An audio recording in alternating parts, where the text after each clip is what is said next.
Hello, I'm Mona Santana. This is my daily gratitude list where I list and talk about 5 things I'm grateful for that hopefully you can relate to as well.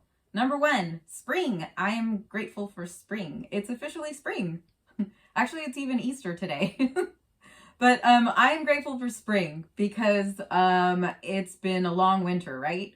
And the spring is when we start seeing the flowers bloom and everything sort of starts to come alive again. And it kind of makes everybody feel a little bit happier, I think. It's funny because in LA, which is where I'm from, we don't really have seasons like a lot of places. So it's not as obvious when spring is sprung. And it's not as obvious when it's, the fall or the summer or whatever. But I mean, you can kind of tell a little bit. But I've been in London a lot. And I've noticed that when it becomes spring here, it's really obvious compared to LA. I'm sure in other places it's way more obvious. But here I love it because, it's like in the winter it's all gray, and then you see the, all the trees are barren and everything, and it has this kind of like, almost like it feels like everyone's hibernating or something. And there's something really cool about that too, don't get me wrong. But it's really cool when you start seeing the first signs of spring. Like there's like little flowers popping up, and it's just so pretty. Spring, I think, is something that we can all agree is a good feeling because it's sort of a regenerative time of year, which is a pretty cool thing. Number 2, I'm grateful for cilantro, coriander. I know a lot of people out there think it tastes like soap, and I think it's kind of funny because I love it, and I think it has a really interesting, unique flavor about it that other people who love it too can agree with it. I love that something as simple as an herb, as a cilantro, coriander, is so polarizing, because you either love it or you hate it. I haven't really heard of too many people who just go, yeah, it's fine. But I love it. I think it brings a lot of flavor to a lot of really great foods, and so I appreciate the flavor of coriander. Number 3, it's Easter, so I decided I am going to say I'm grateful for rabbits. Rabbits are all over the place. My God, they've influenced our lives so much. Just little bunnies, they're so cute, but just think about it. Rabbits, Easter, Bugs Bunny, Playboy bunnies, they're all over the place, and they're super cute, and some people have them as pets. Some people eat them, which, I don't eat them, but if you eat them, you should be grateful for rabbits because obviously they're your food. And, that's something you should definitely be appreciative of because it's a life. Anyway, but I love rabbits. Also historically, people have used their pelts for furs and stuff like that. I imagine they still do, but I definitely don't think that's a good thing. I think that's pretty disgusting considering the amount of progress we've made in terms of textiles and being able to make fabrics that are exactly like fur without actually killing an animal. So a rabbit, I think rabbits are super cute. They're you know what? I remember I was on tour with a band and I was in Belgium. And I remember it was early in the morning, we were leaving, and I looked out the window, or I don't even remember if I looked out the window or if I saw them when I left with the hotel, but it doesn't matter. But I remember seeing a bunch of rabbits just playing in the grass, and I thought, oh my God, how cute. That isn't something that I'm used to seeing. So I think they're just lovely little animals that inhabit our earth that we should be thankful for. So I'm thankful for rabbits. Number 4. I'm grateful for a painting called The Garden of Earthly Delights by Hieronymus Bosch. It was painted in about 1500 or so. So it is a very old painting, and it is widely considered the first surrealist painting. Although it wasn't a movement at the time, surrealism. That came much, much later with other artists like Salvador Dali and Miro and others.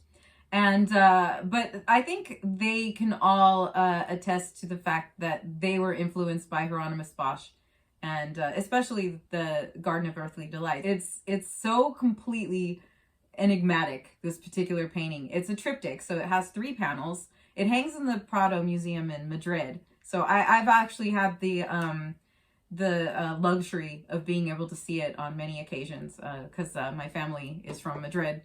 At least my mom's side, so I've been there many times.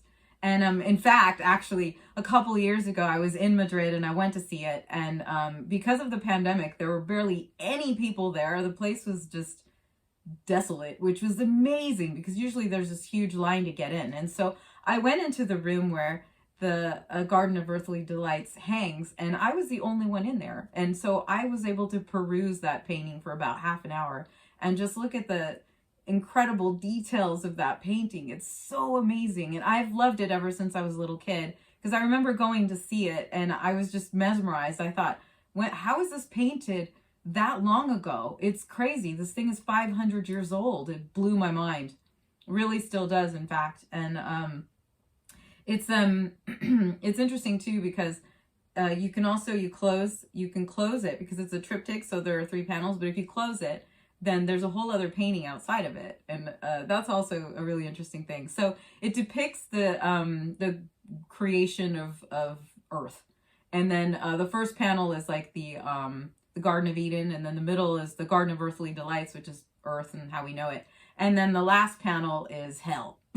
So it's this really amazing painting, and there's like all these crazy things that have birds that didn't exist at the time, all these insane kind of fruits and people, and just it's just so mind-bending to look at it. And then the colors and the vegetation and the landscape of it all, and the sky. If you're not familiar with it, please look for it and see for yourself, because it's definitely something that has affected our world in a lot of ways that we wouldn't even think about, because it's been around for so long. But it is a highly influential painting. And if you should ever be in Madrid, definitely go see it at the Prado, because it is totally worth seeing. It's a feast for your eyes. So number 5, I'm grateful for tea. I just realized that I did a whole show about being grateful for coffee, and I never said I was grateful for tea. And I'm in London, so I have to be grateful for tea, and not just, breakfast tea or whatever you call it here, but there's all different kinds of teas that everybody in the whole wide world drinks. Worldwide, I think more people drink tea than coffee, which is crazy, right? That's not something as an American I would ever imagine, but it's true. The world does not, the entire world is not just the United States. So the whole world drinks tea. It reminds me of football a little bit. It's like we have a sport called football, and the whole rest of the world calls soccer football. And we were like, well, we're just going to call it soccer, which I think is kind of dumb, because it's literally played with your feet. So it should be called football. But we have a sport called football that everyone else calls American football. But anyways, I think it's pretty funny. So tea is, to me, kind of one of those things that American is, sort of went over our head a little bit. So anyway, so I'm grateful for tea because I do enjoy it, and I do tend to drink more tea here than when I'm in LA, just because it's sort of the power of suggestion. It's everywhere. So I hope that you can be grateful for tea as well. Anyway, I hope you've enjoyed this particular show. Anyway, I want to thank you for joining me, and I hope you had a happy Easter and you're enjoying the beginning of spring. And I want to thank you for subscribing if you have subscribed, and if you haven't, please do. Anyway, I hope you have a lovely day, and I'll see you next time. Thank you. Bye.